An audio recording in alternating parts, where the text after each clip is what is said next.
How's it going, everybody? Welcome back to the channel. Today, we're going to be heading into part 6 of What If Goku Mastered Spirit Control. Now, this episode might be the finale, but make sure you stick until the end of the video so you can see if it actually is going to be the finale.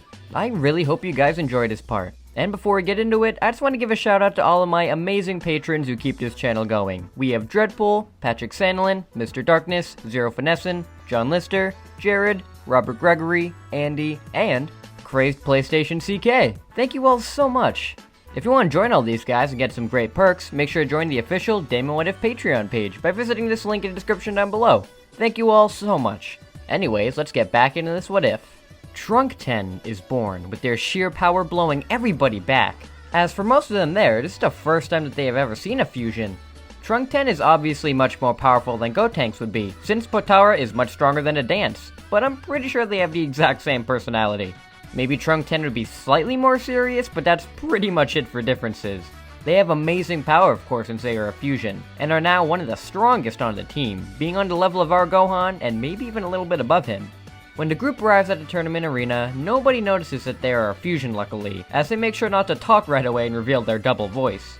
The tournament begins as normal, with Goku, Vegeta, and the androids going out to fight on their own, with the others sticking together as a group.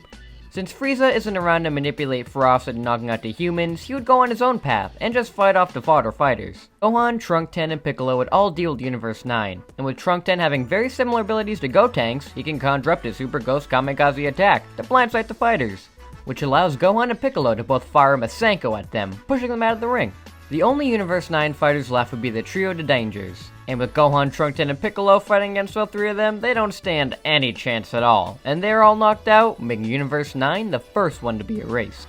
Goku is having a much easier time with the Pride Troopers due to him being in his ultimate form constantly, so they were all easily knocked out by Goku. The only Pride Troopers who are able to not be knocked out right away are Toppo and Dispo, as they escape right before Goku goes after them. Hit is being beaten around by Jiren, and Goku comes in to help him out in his god form now. Goku and Hit aren't as close as they are in canon, but Goku respects how powerful Hit is, and says that they'll work together to defeat this guy. Of course, with the godly ultimate form of Goku's, he's able to somewhat hang in there against Jiren due to how powerful he is now. Spirit Fission isn't going to help Goku here at all, but the multiple Gokus coming at Jiren is enough to make him sweat just the tiniest amount. Hit is very impressed with seeing Goku use these moves as well, and he realizes he's just going to get in the way of this battle. So he goes off to fight another time.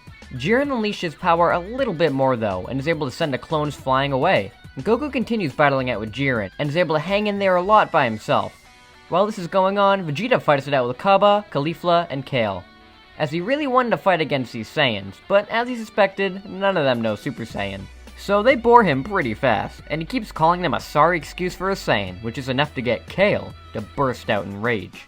Berserker Kale begins to beat the crap out of Vegeta, and he is barely able to hold her off before Kale goes on to rampage throughout the tournament arena. Kale is able to knock out many fodder fighters, getting everybody from Universe 4, and even when Anilaza fuses and try and stop her, he is taken out in just one gut shot, which eliminates Universe 3. When Ribrianne and her squad try to take Kale down, she stomps them all in no time, and this eliminates Universe 2 as well. Universe 10 gets defeated, with Caulifla and Kaba trying to calm her down, but they are beaten around as well before they have a chance to stop her.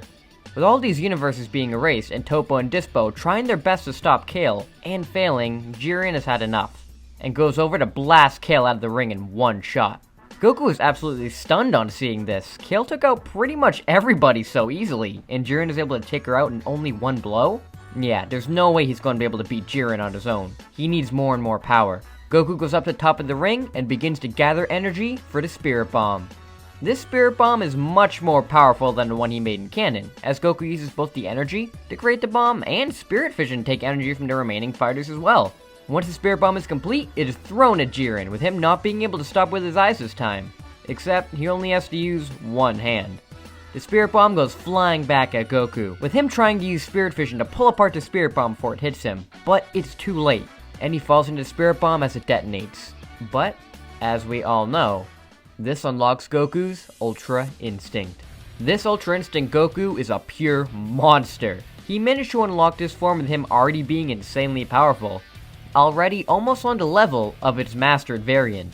Basically because similar to Gohan in my What If Super Buu Turned Good Part 3 video, the Ultimate form and Ultra Instinct form are just meant to go together, as they are evolutions of the base form. and when combined makes the perfect base transformation, which is what Goku has become now. He was already stronger than in canon, and absorbing a lot more energy from the stronger Spirit Bomb as well makes Goku in a league of his own. Goku rushes Jiren, and they have a fight exactly like their final fight in the original Tournament of Power. Jiren is surprised that he has to use his full power to face off with Goku now, and this match is one that busts up the whole arena. While these two are battling it out, Vegeta and Gohan face off with Toppo, while Trunkten is able to face off with Dispo easily, as he's able to trap Dispo's feet with his galactic donuts, making him trip and collapse. Piccolo then goes in to grab him and throws him out of the ring. Hit is still around here though, and Piccolo and Trunkten begin to battle it out with the assassin to the best of their ability.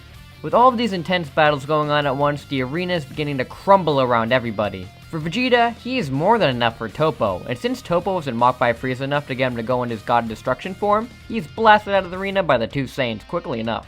Vegeta and Gohan then go to help out Piccolo and Trunkten against Hit. And with all of these strong fighters at once fighting against him, Hit is taken out and Universe 6 is erased as well. Goku and Jiren's fight wraps up normally, with Goku collapsing exhausted out of Ultra Instinct. Though before Jiren can finish him, Trunkten traps Jiren to Galactic Donuts and begins to beat him down, while Vegeta goes over to Goku and heals him back up to full levels. Since remember, healing is part of Spirit Control. Even if Vegeta himself can't heal Goku back to full power, if he makes a clone of himself, then there's no way Goku wouldn't get back to full power. Trunkten and Gohan are thrown out of the ring by Jiren, but Goku rushes back up to him, and since Jiren is still gravely injured, he is easily knocked out by Goku, having Universe 11 be erased and Universe 7 the victors of the tournament. Since Goku is the MVP of the tournament, he gets to wish on the Super Dragon Balls, and of course, Goku being Goku would have the same wish as 17, and revive all the universes that were erased. With the fighters being revived, Zeno got what he wanted, and all the universes are spared. Universe 7 were the clear victors here, and Goku is glad they managed to get a brand new power that'll help them all out more in the future. After the tournament is over, the Z fighters go back to their normal lives and continue their training. The Frieza Force would still be going out throughout the universe to recruit more and more soldiers, so Broly and Paragus would be found eventually. The two would learn of the Saiyans on Earth, and Paragus would beg them to fly them down to Earth so they can get their revenge on Vegeta. Of course, the soldiers can sense how powerful Broly is, and he might be able to get those Saiyans out of their way, so they'd best bring him down to Earth. The battle between these three would play out mostly the same, just with Goku and Vegeta barely needing to use their God forms against Broly. And they only need to use it when he goes berserk in his Akari form. That's when God is needed to bring him down. They're able to successfully defeat him now, due to Frieza not being around to kill his dad. With Broly apprehended and the rest of the Frieza Force booking it out of there, Paragus is left wondering if he's going to die or not. Luckily, Vegeta tells him to forget about revenge. They're saved now, and it wasn't him who exiled them to Vampa, it was his dad, so he doesn't need to get revenge on somebody who didn't do anything to him. To make amends, he can pull some strings with his wife to get them to a nice place to stay in the city where they won't be bothered. Paragus is of course very skeptical on all this, but the alternative is probably dying, so living a life of luxury isn't too bad. The two Saiyans start to live a peaceful life on Earth, with Broly being much happier here, as he doesn't have to fight to survive every day, but only fight to better himself with his new friends, which is a great life for him. Goku of course loves training with Broly, as he is very powerful and he just needs to learn to control himself, this is something that Goku is totally down with teaching.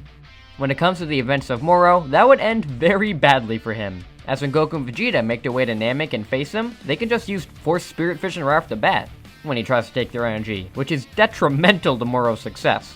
With Moro not being able to take any energy, he is publicly executed by Vegeta, and the terror of Moro is ended before it even begins. Cranberry is then arrested by Jaco, with the Dragon Balls never being used, so the Galactic Patrol prisoners are never released. This isn't good for the Heaters and Granola, since without 7-3, they aren't getting all the info on the Saiyans that Granola needs, meaning he isn't going to be showing up either. With all of these threats taken out easily, the Z fighters finally get to live in peace. We flash forward to the end of Z, where Goku would still fly off with Oob, since he still was reincarnated from Kid Buu, meaning we end this series with Goku flying off with Oob, just like originally. And with that, we end the scenario. But since this series is pretty open-ended, I'm actually very tempted to do a GT edition of this scenario, as I feel if I do a GT edition, then we can continue this story and see how super events can bleed into GT. So I'm gonna leave this up to you guys. There's a couple of options here. Would you guys want me to continue this story from the end of part 3 after the Buu saga and bleed into GT, kinda like how it is originally? Or would you like me to continue after the super portion and have super events bleed into GT as well, like I said earlier? That's all up to you guys, or if you guys just don't want any GT scenarios at all. So, if any of those sound appealing to you, make sure you guys comment those down below. And with that, we're going to be finishing up this series for right now. Thank you all so much for watching, as this is seriously one of my most favorite series that I've ever done on this channel, and I really hope that I get to continue it in some form. So, thank you all so much for watching, and until we meet again. See you later!